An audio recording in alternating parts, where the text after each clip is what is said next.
Kuya, good morning po. Happy New Year. Magandang umaga po. Kamusta po ang mga buhay-buhay dito sa probinsya?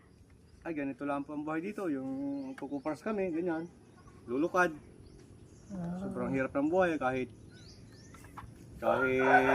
paano ay nakakaraos naman natin. Ay, kayo lamang po ang nakatira dito. Ay, kasama ko po yung kuya ko na dito. Kami lang dalawa. Ay, kamusta po ang inyong pagkukupra? Ay, ang hirap po ng buhay at napakababa na ng presyo ng kupra. Ay, bakit po gayon? Ay, kung mababa pala ang presyo dito ng kupra eh.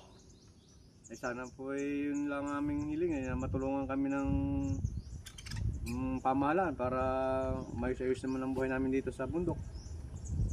Ay, bakit gapo? Ano gapo ang inyong mga hinaing dito sa probinsya ng mga magkukupra? Eh, sana naman po ay yung mga kurap natin official ay maging patas ang pagbibigay ng mga tulong-tulong sa mamamayan dito sa ating kabundukan. Kahit sa amin nasa napakalayong lugar, ay sana makarating sa amin ng kahit paano tulong. Ay, marami pala ho kayong kupra eh. Bakit kataas ng coconut oil ngayon sa merkado?